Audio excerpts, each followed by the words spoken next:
जय हिंद। एडुप्रेटर के YouTube channel पे आपका स्वागत है। आज हम लोग कर रहे हैं क्लास 6 का चैप्टर नंबर 4 जिसका नाम है शॉर्टिंग मटेरियल इनटू ग्रुप्स। इस चैप्टर की नोट्स, माइंड मैप या सोल्यूशन अगर आपको चाहिए तो टेलीग्राम का चैनल है, उसका लिंक डिस्क्रिप्शन में दिया हुआ है, एक बार चेक कर लीजिएगा। चलिए अब हम लोग देखते हैं कि मटेरियल क्या होता है। मटेरियल मतलब होता है कोई भी चीज़ है उसको हम मटेरियल बोल सकते हैं। ठीक है। अब हर मटेरियल की एक प्रॉपर्टी होती है, एक क्वालिटी होती है जो वो एग्जिबिट करता है, वो जो दिखाता है, और उसी बेसिस पे हम लोग बोलते हैं कि हाँ भाई ये वो चीज़ है। जैसे मेटल है, मेटल क्या होता है? जनरली वो कड़ा होता है। ठीक। वो बॉयल नहीं होता है जल्दी, उसका हाई टेम्परेचर होता है बॉयल करने का, मेल्टिंग टेम्परेचर हाई होता है। तो उसी बेसिस पे हम लोग किसी चीज़ को बताते हैं कि हाँ ये मेटल है, ये नॉन मेटल है। ठीक। वैसे ही हर चीज़ की एक प्रॉपर्टी होती है। इवन दो हम लोग की भी एक प्रॉपर्टी है। ठीक। हम लोग इंसान है, कैसे हम लोग को पता चलता है? दो पैरों पर चलते हैं। ठीक।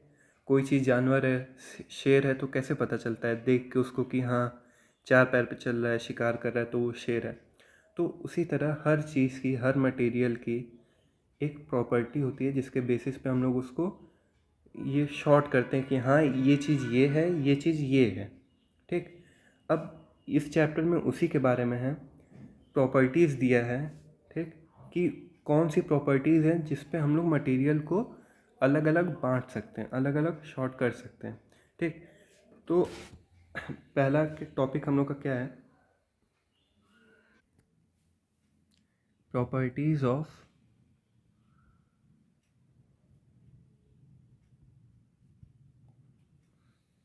मटेरियल्स। ठीक। पहला पॉइंट इसका क्या है कि वो उसमें शाइन है कि नहीं, लस्टर है कि नहीं। अगर लस्टर रहता है, लस्टर मतलब क्या होता है? शाइन। कोई चीज़ अगर चमक रही है, ठीक, उसमें अगर अलग से वो चमक रही है, डल नहीं है, तो वो क्या है? वो लस्टर ऑब्जेक्ट है। ठीक। अब जैसे मान लीजिए, ऐसे आप बाहर से तो देख के कुछ बता नहीं पाएंगे। मान लीजिए आपके पास लोहे की रॉड है ये। ठीक। ये लोहे की रॉड आपके पास रखी है, इसके ऊपर कुछ लगा है जिससे उसका डल अपीयरेंस आ रहा है। ठीक। तो आप इसको देख के बता पाएंगे कि हाँ ये शाइनिंग है, ये इसमें लस्टर है? नहीं। तो उसको देखने के लिए, उसको पता करने के लिए हम लोग क्या करते हैं? उसको बीच से काट देते हैं। ऐसे काटने के बाद हमारे पास कुछ ऐसा बन के आएगा, है ना? ऐसा बन के आ जाएगा। अब जो ये ऊपर वाला पोर्शन है जो बाहर था पहले, उस पर तो वो डल अपीयरेंस रहेगा। ये इधर, इधर। मगर जो ये पोर्शन है, जो ये नया आया, जो ये अभी अभी बाहर आया, उस पे तो ऐसा डल पोर्शन रहेगा नहीं। ये जो बेसिकली जो पहले जैसे था वो वैसा दिखेगा। मतलब यहाँ अगर शाइनी था तो शाइन करेगा अभी भी। तो इसी बेसिस पे हम लोग चेक करके बताते हैं कि ऑब्जेक्ट वो शाइनी था कि नहीं, उसमें लस्टर था कि नहीं। आपने ऑब्जेक्ट लिया, उसको काटा, काटने के बाद आपने देखा कि यहाँ शाइन कर रहा था कि नहीं, शाइनी था कि नहीं। अगर था तो हाँ वो लस्टर ऑब्जेक्ट है, अगर नहीं था तो वो नहीं है। अब एक पॉइंट है, एनसीईआरटी बताती है कि मटेरियल विच आर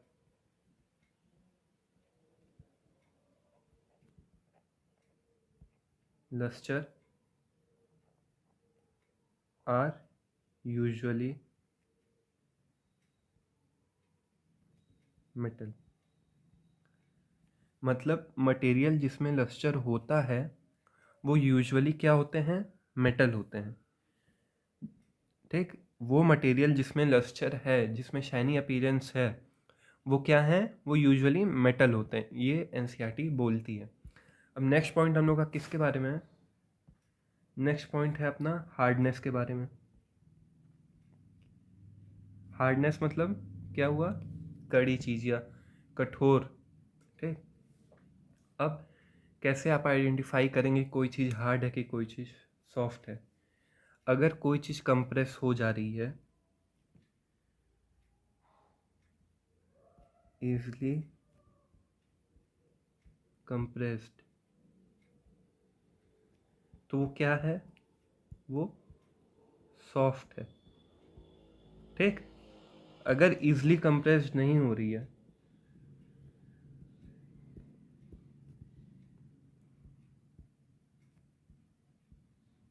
तो वो क्या है? वो हार्ड है। मतलब उसमें हार्डनेस की क्वालिटी है। अब जैसे आपके पास मान लीजिए एक ब्रेड है। ठीक।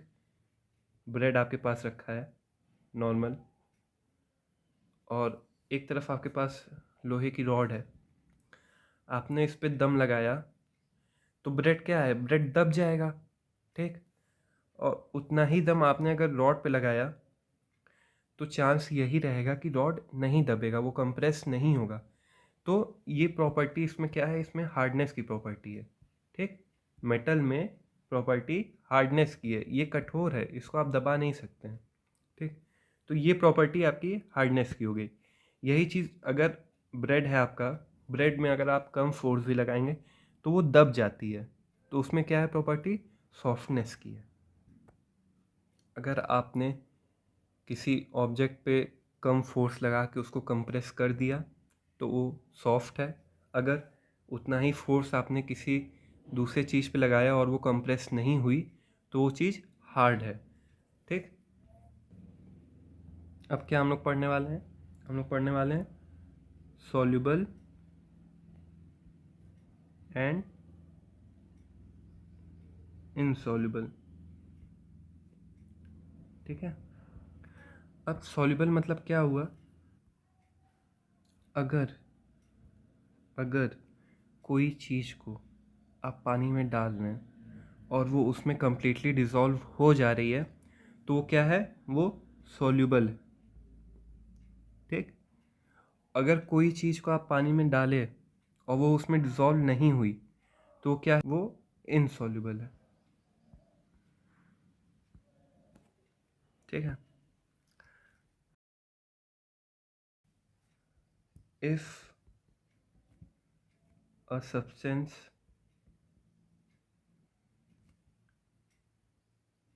dissolved completely in water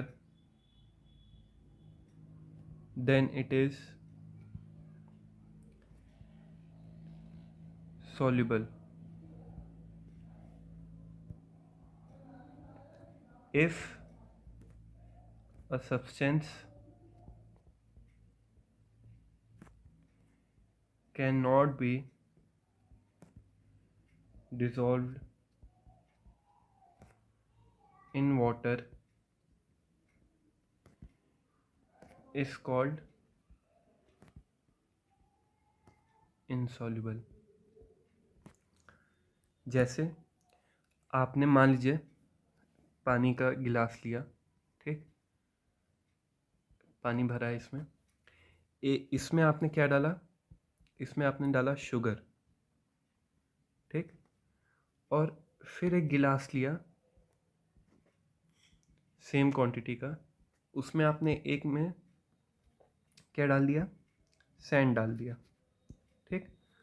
अब शुगर जो है वो तो डिज़ोल्व हो जाएगा पूरा। ठीक है ना? शुगर जो है वो डिज़ोल्व हो जाएगा, मगर सैंड जो है वो क्या करेगा? वो नीचे आके ऐसे बैठ जाता है। ठीक। तो ये क्या हो गया? ये जो सैंड है वो इनसॉल्युबल रहा पानी में, वो पानी में मिल नहीं पाया। ठीक। मगर जो शुगर था वो तो पानी में मिल गया। आप बता नहीं सकते ना कि इसमें शुगर मिला है कि नहीं मिला है। पानी को दे दिया जाए अगर, तो आप उसको देख के नहीं बता सकते हैं कि उसमें शुगर है कि नहीं है। तो कम्प्लीटली जो है वो पानी में डिज़ोल्व हो गया। मतलब वो क्या है? वो शुगर क्या है? सॉल्युबल है। और सैंड क्या है वाटर के रिस्पेक्ट में? इनसॉल्युबल है। ठीक है। अब नेक्स्ट है हम लोग का किसके बारे में? ट्रांसपेरेंसी के बारे में।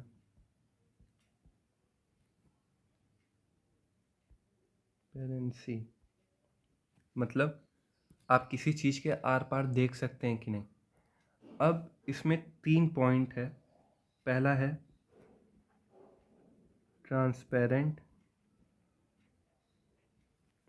दूसरा है translucent,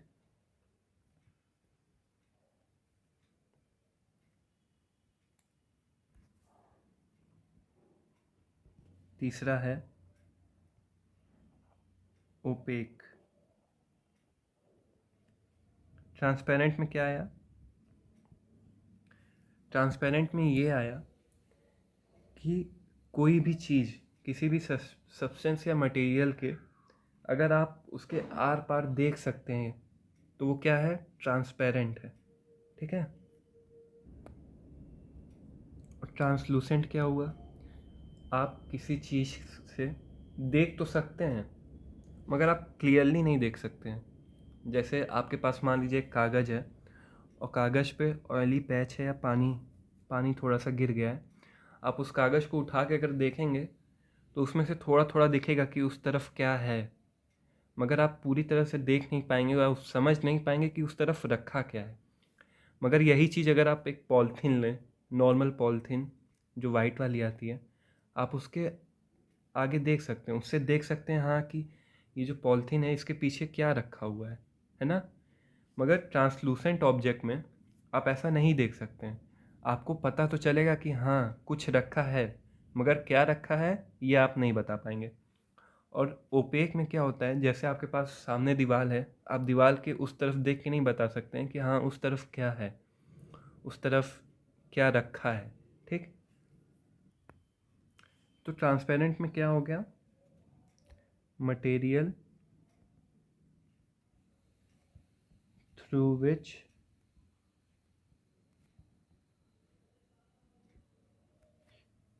things can be seen are called transparent।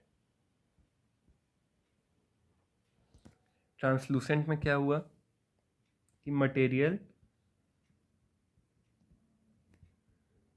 Through which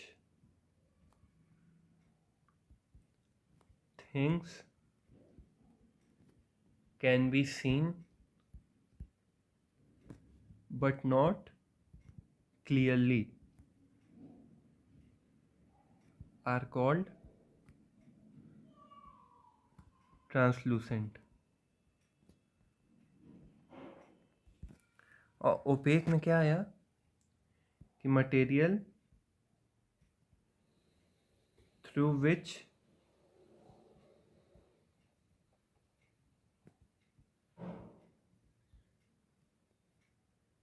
we are not able to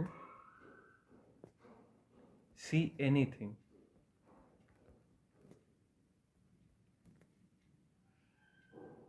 see anything are called opaque। Opaque. ठीक। तो इस चैप्टर के लिए बस इतना ही। Thank you.